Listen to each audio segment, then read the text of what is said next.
Hi. Hello. Good morning, Kevin. Good morning, Case. My name is Jessie Magleby. I am Adult Services Manager at Grand County Public Library in Moab, Utah. I am joined by my colleague, Meg Flynn, Assistant Director here at the library and a dedicated river person as well, which is why I dragged her into this too. Awesome. Thank you very much for having us along. Oh, we're so glad to have you. So this is I'm Case Johnston. I'm the manager for the Utah Center for the Book, the Library of Congress's affiliate center in Utah. This is the Check Your Shelves podcast, which we are using to promote our bigger events throughout the 2024 Utah Humanities Book Festival. And so today we are welcoming in Kevin Fedarko. And Kevin is a seasoned author and journalist renowned for his exploration of the American Southwest and his fervent advocacy for environmental conservation. He has been a staff writer at Time Magazine, where he worked primarily on the foreign affairs desk, and a senior editor at Outside, where he covered outdoor adventure. His writing has appeared in National Geographic, the New York Times, and Esquire, among other publications. He and his wife, Annette Avery, owner of Brightside Bookshop, live in Flagstaff, Arizona, where they spend as much of their free time as possible hiking in the Grand Canyon or in mountains just outside of town. And today we are going to be talking about his new book, A Walk at the Park. Welcome, Kevin. Thanks so much for joining us. The event will be in Moab. Kevin will have two events in Moab on October 11th and 12th. We will put all of those details in the podcast notes, and follow UtahHumanities.org on Facebook and our partners in Moab, the Back of Beyond Books and the Grand County Library, to see, when those events will be, when they are specifically those 2 days. On October 11th, he will be in conversation with Chris Kokinos. So yeah, welcome, Kevin. Hi. Thanks. Glad to be here. Yeah. So honestly, thank you so much for coming in October. We're really excited about those two events. With the new book, I've got a few questions, but I want to, this is really, we really like this to be really conversational. But I'll ask one question, and hopefully Jessie and them will jump in with other questions too. But my question with this is because you hiked this in 2015, correct, Kevin? Yes, we started in the autumn of 2015. We finished in the autumn of 2016. So it took about 14 months to do the whole thing. Yeah. And it's remarkable. And the book tells the trials of these 14 months, and it shows the relationships and everything that happened. I want to just ask a process question, really quickly. When you were writing this, like when you sat down to write it after you were done with the hike, was this something that you did, from start to finish? Did you start writing chronologically, or did you jump all over the place based on themes, or the morning that you were having, or the times that just struck you as most vivid? That's a good question. I mean, maybe one way to start to answer it is to say something about the hike itself. So I mentioned a moment ago that it took 14 months. It did, but what we did was called it's a sectional through hike. This is very different from people who enter the canyon and continue all the way to the end without coming out. It's a continuous through hike. So we broke it up into 8 separate expeditions. We were in the canyon for a week or 2 or sometimes 3 weeks, moving from east to west. We would come back out and go home and rest and reprovision, and then re-enter the canyon at the same place that we had come out of. And we kind of strung those expeditions together like you might string beads on a necklace. And so it was done in parts. And at the time, as we were kind of stringing the beads on the necklace together, it felt to me as if there could not possibly be anything more difficult or unpleasant than hiking, through the Grand Canyon, where there's no trail. And then at the end of all of that, I sat down and started to write, and discovered that, oh yes, there is something every bit as unpleasant, in fact, far worse, which Right. is, putting together the story, and in some ways that process reflected the hike itself, not just in terms of its unpleasantness and difficulty, but also in terms of the fact that there was not a kind of a smooth, continuous narrative arc that presented itself and made itself obvious to me. It took a long time. It took a lot of, frankly, it took a lot of like, the mental equivalent of bushwhacking Mhm. to sort of figure out what the story was and how the building blocks needed to be put together. It's funny because the editor of this book is published by Scribner, and the editor is a man named Colin Harrison, um, who's the editor in chief of Scribner, and he's also the editor of the book that I wrote prior to this, The Emerald Mile. And when I proposed this second book, this book about hiking through Grand Canyon to Colin, I think we were on the phone, and there was a moment of silence, and he said to me, and I recall this very vividly, even though it was almost a decade ago. He said, "You know, I realized that the Emerald Mile was the hardest thing you've ever done as a writer, and you felt at the time as if it almost broke your brain. But Mhm. this book that you're proposing, there are so many layers, complex layers that need to be stacked and restacked and figured out, that this book is going to be an order of magnitude more difficult than the Yeah. Emerald Mile." And boy, was he right about that. Yeah. So, if in framing your question, Case, you were hoping that, I was going to say that there was this kind of revelatory epiphany that this, came streaming through the window, like the bedroom window behind me, and just kind of told me how the book needed to be put together. No, absolutely not. It was a really messy process. Well, Kevin, I'm a writer, so I did not expect that at all. That was not one bit. I mean, I know how, especially with nonfiction, how these things could never. It's rarely comes in one big kind of angelic muse where it flows out. Which is kind of why asked. I wanted to start with that question, just because it sounds like, and as you just noted, that the writing of it was just as difficult as the hiking of it, which is mind-boggling. I would say mind-boggling to most of your audience, because they get this book that feels so beautiful aesthetically, aesthetically kind of arced, and from an experience of yours that was really really difficult, but I think it's great for readers and budding writers who we try to share these podcasts with, to hear you say that, to discuss the difficulty of what it was to not only do it but also write the book. I think that's good for people to hear. I really really do.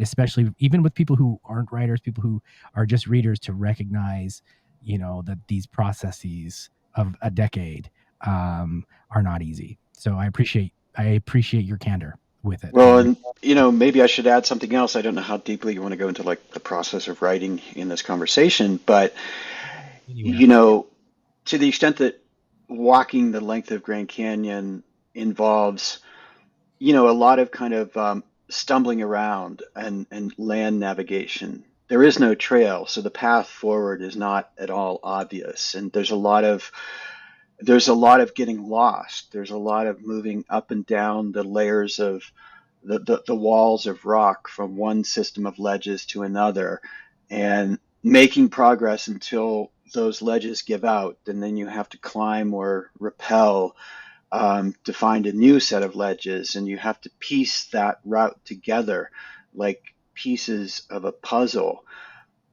That's not a bad reflection of the writing process. And much as I appreciate you saying, suggesting that the finished product, appears to be smooth and unbroken, I suppose one of the curses of being a writer, and particularly a person who writes books, is that it doesn't look that way to me at Yeah. all. Yeah. I'm, intimately familiar with and deeply aware of the flaws and the holes and the gaps and the places where the route doesn't work. I'm not I was never convinced, and I'm certainly not convinced now that the book is out, that it offers a smooth reading experience. And maybe that's just a reflection of a larger reality that stories and books are imperfect, particularly in the eyes of the people who create them. Yeah. And for me to see this book as smooth and perfect in any way would require me to adopt a level of delusion and blindness that kind of cancels out all the messiness that was involved in creating it in the first place. So, Yeah. for whatever that's worth, I Well, you offer can't that take up. you It's can't take away that. inspiration for. Yeah. Well, you can't take away the lived experience, either walking the canyon or writing the book, where your audience comes in without, you're giving them that window into what you did, and that window to us is aesthetically beautiful, right? Because the writing's beautiful, because it's because the sentences are beautiful, because the prose is beautiful, because the way in which you describe some of the harshest points in the book are beautiful, with language. So yeah, I mean, I get it. As you'll never you look at your own book and you see all the struggle, um, but the window that you've given to readers, is gorgeous. And so, but it is, again, the candor is lovely, and we can go as deep into craft as you'd love to, because I love that stuff. Um, I wanted to ask Jesse, do you have questions before I ramble on with more of my own? Sure. So, Kevin, you said that this hike began in 2016. Is that correct? The autumn of 2015. 2015. And how? Remind me, how long did it take when after with all of the different stops and starts and segments? Well, I mentioned a moment ago that it was 8 separate expeditions strung together with Yep. gaps, sometimes big gaps in between, laid out across the arc of a 14-month project. And if you were to take all of the hiking days and add them together, you'd come up with, I think it's 74 or 75. I'd have to go back and do the math don't quote me on that, but it's 74 or 75 days in the canyon Yeah. hiking. Good enough. Good enough. After you were all done and began writing about it, did you and Pete have you and Pete gotten back together for any more adventures in the interim while you were writing? No, we're no longer on speaking terms and we're no longer friends. The project basically broke our relationship irrevocably. Um, that's a joke, actually. Pete and I are very close friends. Uh, we Thank remain the best God. of friends. You had me. I was in, and I didn't know I how was. to. Oh my goodness! Thank you for clarifying. I couldn't resist saying that because I mean our friendship and our relationship is filled with all kinds of moments of friction and teasing one another and arguing with one another and pushing and pulling. It can be contentious at times, but we remain the best of friends. We're in very close touch with one another. But I'm not. We have we have not embarked on another adventure. I mean, it was enough of a misadventure to complete the 1 year hike and then the 8 years it took to write the book. During those 8 years that I was working on the book, Pete completed 3 separate coffee table photo books of various different aspects of the journey. One is a visual chronicle of the hike itself. Another is a kind of re-envisioning and reimagining of his first photo book, which is a comprehensive look at the Colorado River, including the section of it that runs through the Grand Canyon. And then the third book explores and celebrates an aspect of the canyon that emerged as one of the real gems and jewels of our experience at the time, which oddly enough was not visual, although most of us think of and refer to, visual things, color and light and texture and line when we talk about the beauty and the wonder of the canyon. um, the thing that emerged for us, the element of it that we didn't appreciate before we went in and came to think of as one of the most valuable aspects of the canyon itself is not visual, it's auditory.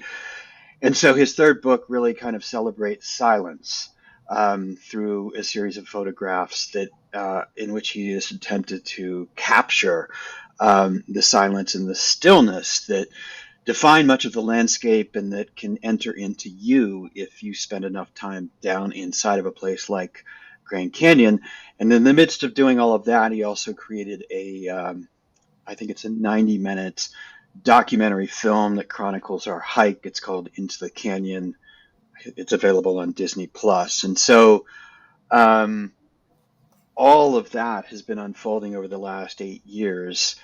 And I'm not sure that either one of us feel as if we need to jump into another epic adventure. I'm going to turn 60 next year.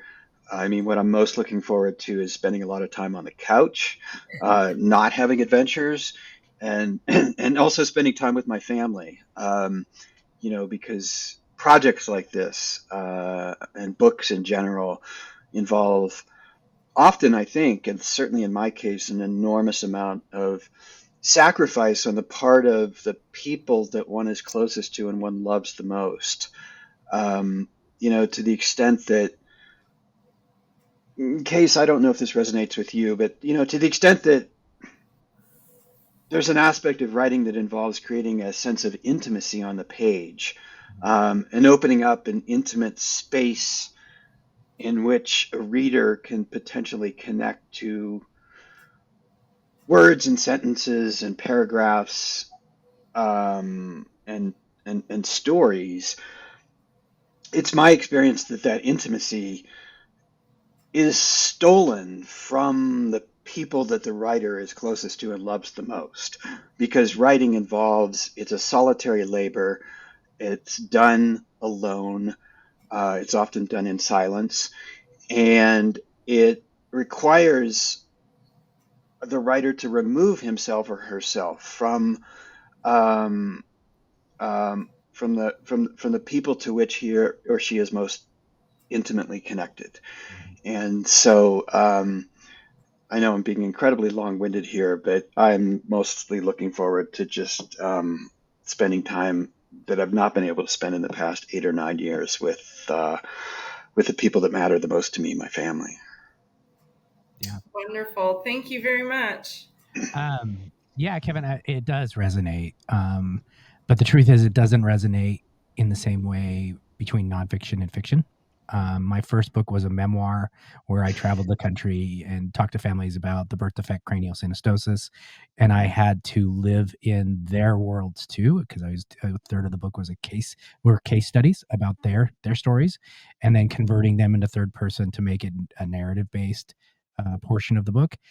And I have to be completely honest, that book took so much out of me because I had to do this research, as you know, I had to do then I had to relive their stories and relive my own and my mom's while writing the book. So I had to live intimately with those case studies, with those people that I interviewed across the country, and it was living in trauma. There was a lot of trauma. All the stories had a lot of trauma. Um, and to be completely honest with you, I applaud you after the Emerald Mile for doing the second book. I don't think I have another memoir in me. I don't think I have that energy, especially a research based memoir, especially a lived based memoir like you've done. Because I don't think I have it in me for the exact reasons that you just talked about. With fiction, I can disappear, and when I'm not writing, that world kind of can live in its own world. But it's the nonfiction, like you're talking about, where you're reliving things that do pull away from relationships. But yeah, I No, can yeah, appreciate. yeah. Yeah. I'm not sure I have another book in me either. That may be my last book. Mhm. I'm not quite sure how I'm going to make a living if that's the case, but it took so much out of me that yeah, I can see myself working at Starbucks or going to plumbing school, which is probably something I should have done to begin with, and would have been a much more lucrative line of work than writing books. Yeah. But yeah, this may be the last one. Yeah. Well, I mean, they're beautiful books. At least, I mean, you have that. they're beautiful books that people have, you know, you have a huge audience that love them. And that's amazing. I mean, you know what I mean? I mean, I just, I mean, you can't, that they will forever be. And I think your audience and your readers are just really appreciative of that. Um, I have one question more thematic than anything about the book, that about like the difference between the Emerald Mile and the new book. Um, while reading both, I want to ask you about the difference between, if there's a difference, and for the audience, for our listeners, your relationship between water when it comes to between the two books or the two adventures, and if you could maybe, you know, let us into if your relationship with water changed because of the different expeditions, because of the different adventures. Yeah, that's a great question. That's a question I have not been asked by anybody up until this moment, but I do think that this journey, this transect of the canyon on foot fundamentally changed my relationship with water, specifically the water in the Colorado River. Mm-hmm. Um, you know, when I was researching the Emerald Mile, I mean, the Emerald Mile also took a decade. I spent, as I recall, I think it was 6 seasons or parts of seasons as an apprentice river guide in the canyon. Also, as a failed river guide, it's important to say that as well. I never achieved the my dream of becoming a dory guide. I was really bad as an oarsman, and I ended up rowing baggage boats for the entirety of my tenure inside the canyon, very appropriately on a baggage raft called the Jackass. Um, but during that time, right, during those years, moving through the canyon, being part of the river environment, reflecting on the beauty of dories and the magic of water, I came to see the entire canyon through the prism and the lens of water and the Colorado River. I mean, if you're a boatman at the bottom of the Colorado, one of the things that you adopt as a kind of an article of faith is the idea that the river represents the source and bedrock of the canyon's vitality, right? I mean, not only is it the thing that carved and created and sculpted and polished the canyon in the first place, but it's the thing that imbues the canyon with a density of life that exists nowhere else in the abyss. The riparian corridor is this emerald strip of green that is stretched along the bottom of what appears to be, at least from the distance, if you're standing on the rim or you're flying in an airplane peering into the thing, it appears to be a giant hole paved in, lifeless, bare, naked rock. And the the riparian corridor, you know, thanks to the river, is capable of supporting and sustaining a density of life, of plants and animals, flora and fauna that's up to 500 times greater than that of any micro ecosystem within the surrounding desert landscape. And and that's just the start of what it feels to be the river's importance. If you spend your days and your nights in the canyon, floating on the surface of and being carried through the canyon on the back of that river, everything that you experience is filtered through it. Your Mm-hmm. sense of the beauty of the canyon is deeply influenced by the beauty of water itself. Um, the kinetics of the journey itself are made possible by the river. It literally carries you through. The transitions that you experience from pockets of mirror like stillness to these cauldrons of incredibly violent, seething whitewater, and then back to stillness again, establishes a kind of a set of dynamics that shape and influence the vibe of the journey itself. I could just go on and on Yeah. and on, but the point is that, like, everything else inside the canyon, the walls of rock, the layers of rock, the sky, the air, the light, all of it to a boatman seems to be backdrop and context that just help to accentuate and celebrate the beauty of the river itself. Mhm. You become obsessed with water. Mhm. And that obsession ends, or maybe it just takes a different form, the moment that you leave the river behind and venture into what is really the dominant world inside of the Grand Canyon. Yeah, it's true that the Colorado River carved and created and polished and honed the canyon in the first place, but like, guess what? It's less than 1% of the surface area of this 2 million acre national park. Mhm. The rest of it is terraces and rock walls and geology. Right. Um, and the moment that you step into that world, and that world, it begins 20 yards off of your left and your right oarlock along the shoreline at the edges of the river, and it soars more than a vertical mile into the sky. And um, all of that rock um, carries with it a whole different set of messages and a whole different set of aesthetics that can realign your perspective. And here's just a small example of how it can. If you're moving laterally through the canyon, you will rapidly find yourself, shortly after having left Lee's Ferry, um, you know, moving further and further and higher away from the river because you're tracing the ledges that enable you to make lateral progress from east to west through the canyon.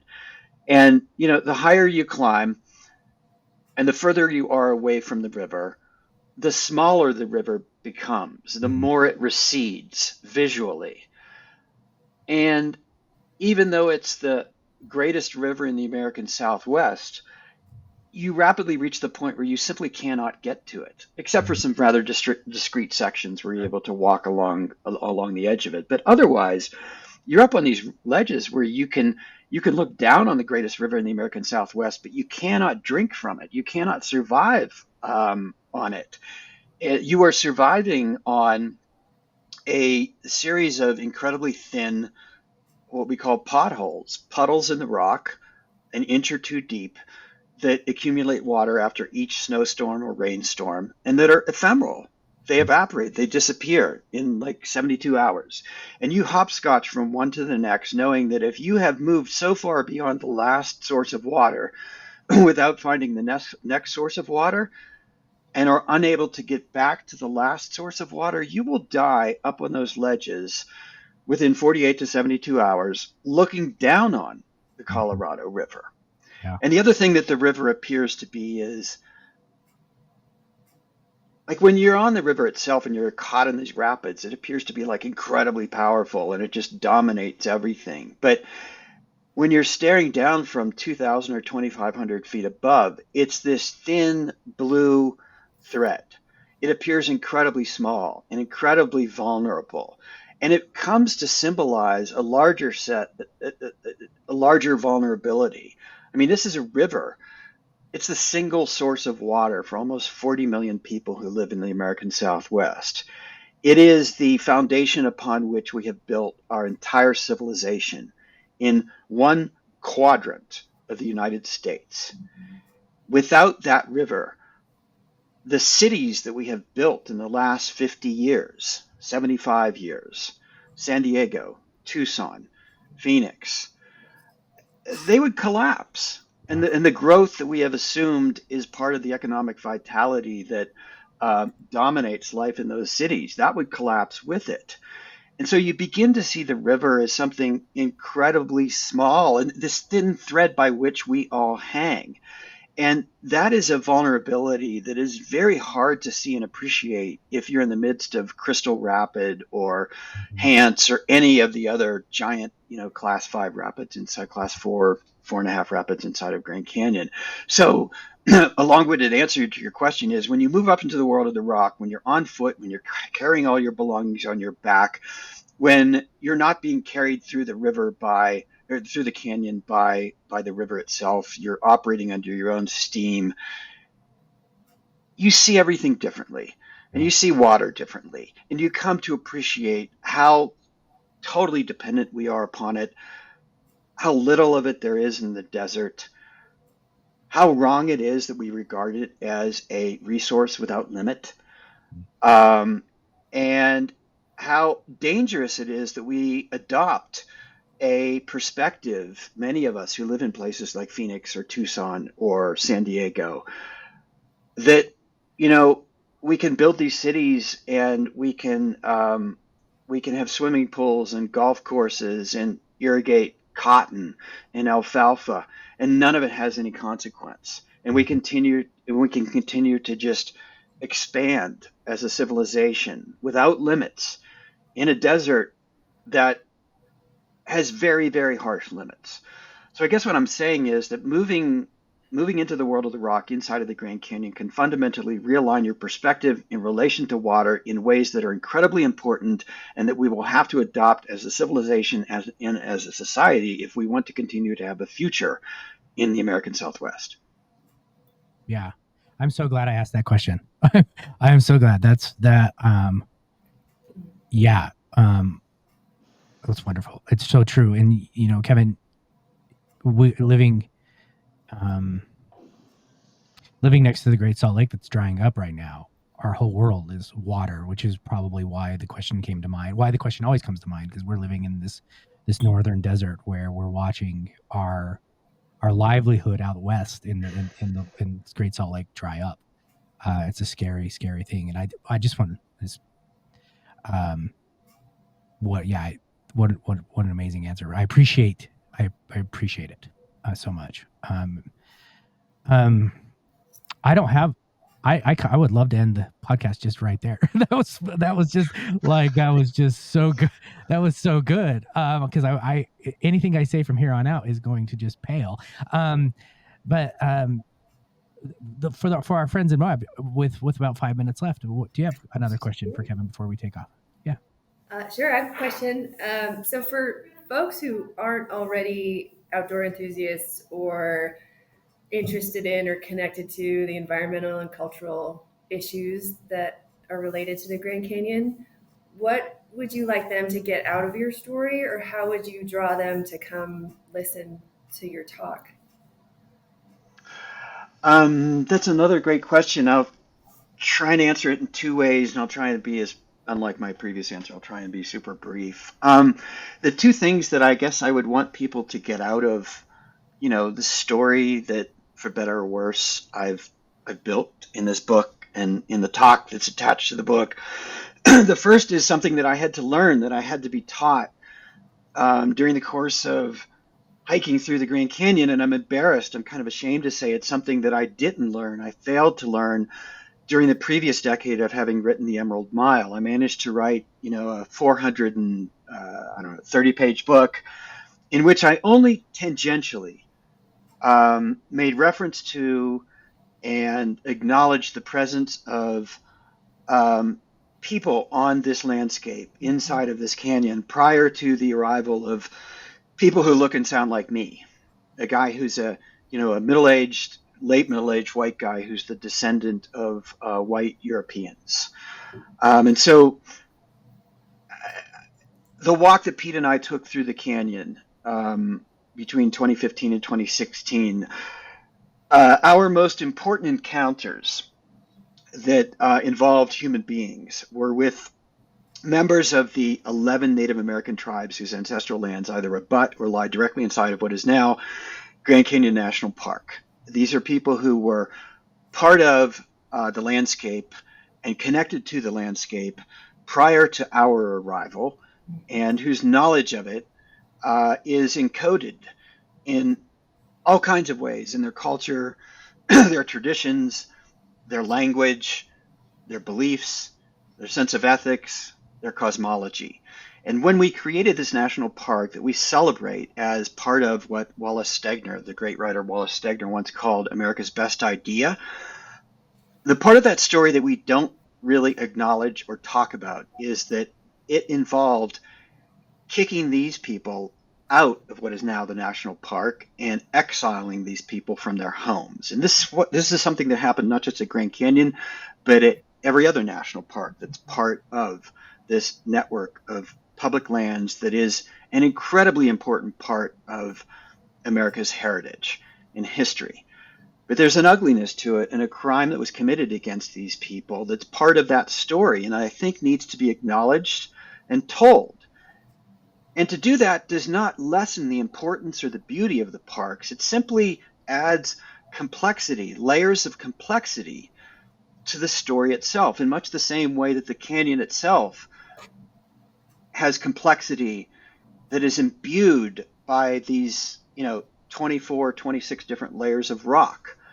It doesn't take away from the canyon to have this complexity as, part of the environment. And so a big part of this book, a big part of the story that I try and tell is an acknowledgement. It begins with an acknowledgement of my own ignorance with respect to the story of Native Americans who were part of this landscape. And it's very important to say remain part of this landscape, because guess what? They're still here. Their reservations are positioned along the periphery, or in one case in the center of the national park. But every bit as important, they're still here in the sense that they continue to nurture and sustain a relationship with the canyon. They continue to tell stories about it. They continue to visit it and go into it. They continue to conduct rituals and traditions and ceremonies. They continue to consider themselves an indelibly important part of the canyon and the landscape itself. That's the first thing. And then the second thing, very, very briefly, is I really hope that people, I don't know quite how they would get this. I hope that I've somehow written this into the book. It's the idea that it is not necessary to strap a 55-pound pack on your back and spend 14 months conducting 8 back-to-back expeditions involving 75 days of misery and 750 miles of hiking inside the canyon to touch and be touched by the magic of this place. That's one way of doing it, but having done it did not enable me to tap a deeper or more profound level of magic than someone who drives up to the edge of the Grand Canyon with their 10-year-old and simply stands there taking in the wonder of that place and watching the sunset. Those are equally valid and equally important parts of experiencing this place. And the fact that they're equally valid and equally powerful speaks to the power of natural beauty. It speaks to the power of land. It speaks to the power of nature when it is permitted to flourish without being molested or trammeled or harmed or harnessed for the benefit of human beings, but simply allowed to be what it is. And that there are places where we need to allow nature to do that, and we need to not allow nature to do that not just because it's morally the right thing to do, but because we need it. And we benefit from it, and it is a selfish act to preserve nature, to preserve parks, to pass places like this intact and untrammeled along to future generations of Americans, to our children and our children's children. So those are the two things that I would like to kind of communicate to people as part of the story. Thank you. Those are two really important things to keep in mind, the people of the landscape and the power and value of the landscape itself. Yes, thank you so much. We're going to wrap up because I'm just sad I can't be in Moab in that weekend that you'll be there, you and Chris. Kevin Fedarko will be in Moab on October 11th and 12th, 2 events, and we will put all of that information in the podcast notes for you all. It is part of the Utah Humanities Book Festival, and we are so lucky to have you. Thank you so much for joining us today, Kevin. Thank you for our librarians who are heroes in everything that you do. Thank you, honestly, for just probably, and Brandon and I have been doing this before we get into Utah Humanities for about 7 years. We had our own literary podcast, but probably one of the most authentic discussions I think we've ever had. Yeah. And so I can't tell you how much I appreciate that. This is Case Johnson. This is the Check Yourselves podcast. This is our promotion of the 2024 Utah Humanities Book Festival. Thank you, Kevin, and thank you all for joining us today. Thank you so much. Thank you. We'll see you in October, Kevin. Cheers.